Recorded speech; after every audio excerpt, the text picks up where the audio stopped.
Hey guys, it's Kevin here, and today I'm here to give you a new review. Like always, I review all kinds of products on my channel, so please check out my other videos, hit the subscribe button and like, and hopefully you find them useful.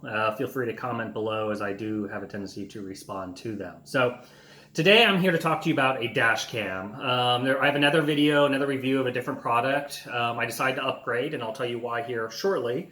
But first, let me go in everything that this dash cam comes. So this is by Z Edge. It's the T4 model. It is a great dash cam, and in particular, the reason I updated was several features, better quality camera, and most impressive part is it has a nice 4-inch wide LCD screen, colored screen that is touchscreen. So the touchscreen part makes it super easy, especially when driving and quick changing modes or locking a video if you see something interesting or if there's an accident, etc. So what all do you get when you buy this camera? So you get a ton of cable. So the camera, it comes with your main dash cam with a suction cup. Then you also get a rear view camera, and this can be used, it's meant to mount, it's very flexible, so it works with any back window. But if you're a rideshare driver, this is great too, because you can mount it in the front and watch your drivers in the back seat. So it's kind of a dual purpose here. You get a ton of extra long cable. Now, this is so you can run the cable through your car and keep it concealed. This goes from the main unit to the back camera. You get two options for plugging it into your car, to your USB. So there's a short little cable.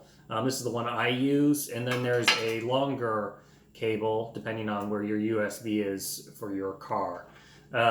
This is great because there's some I know have USBs now in modern cars in the back, so you can put it in like your trunk and you never have to worry about taking up that critical space in the front seat. So it also comes with a cigarette lighter adapter with two USB ports. You get there's an SD micro card in here, 32 gigabytes. That's in the camera.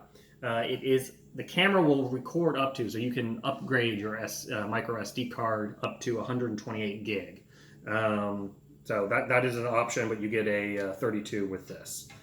Then you get a bunch of support clips here for the cable management.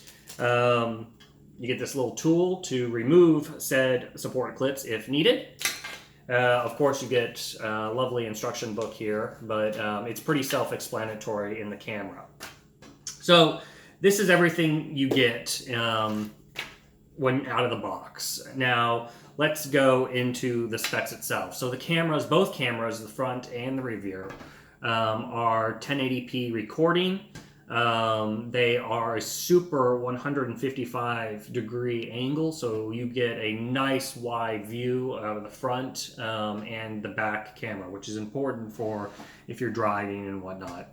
Of course, the camera has a G sensor on it, so that determines like if you're in an accident or the car's hit, or if it's in parking mode and somebody hits it, it'll automatically start recording. That is a feature that, compared to the other model I've reviewed, another brand, this is more sensitive and more impressive. And once it feels that vibration, it automatically records and automatically locks down that video so you don't accidentally delete it. So that's a big plus. It makes it, once again, very user-friendly, very easy to control.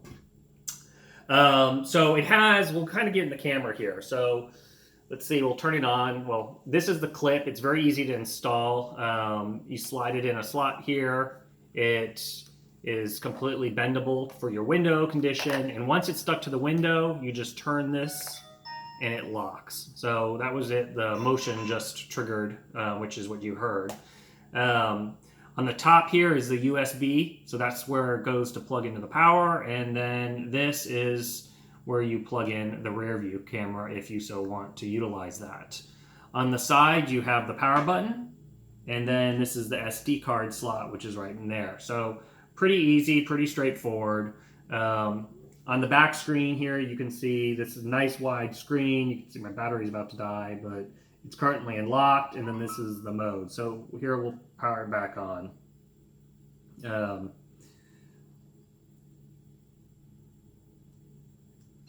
So here we go, power back on.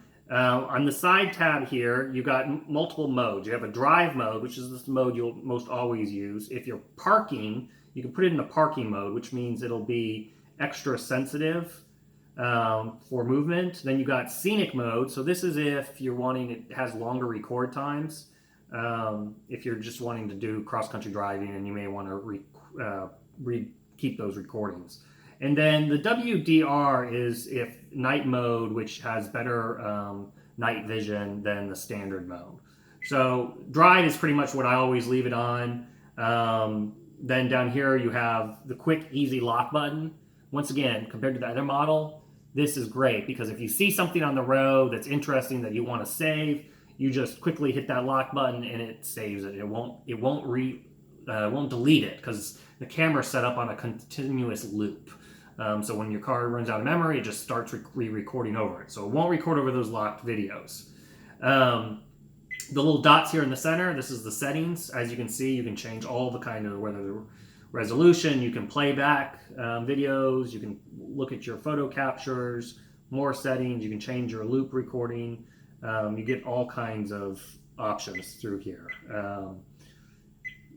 The setup is very easy, very intuitive, especially with the touch screen. So, and then camera, if you want to take a quick picture, mic, and then this turns off the screen if the screen bothers you. That's another different thing. So the other camera I had, the screen was always on. You can set it up where it does this, where the screen's always on, or you can press that so the screen doesn't bother you.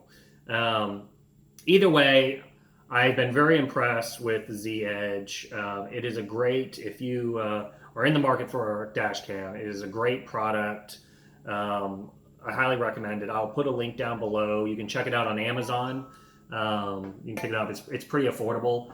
And then check out some other reviews, see if it's a right fit for you. But if you're into, for the safety of the dash cam, or in particularly if you're like an Uber driver or a Lyft driver, this is a great camera to own. So that's it. If you have, like I said, if you have any questions or comments, please do hit me up down below, and then hit the subscribe and like button. And until the next video, you guys take it easy. Later. Congrats! You made it to the end of the video. I hope you liked it. Be sure to help me out and hit the subscribe button or comment below on this video. Until the next one, be sure to check out any of the other videos that I have floating around on my channel.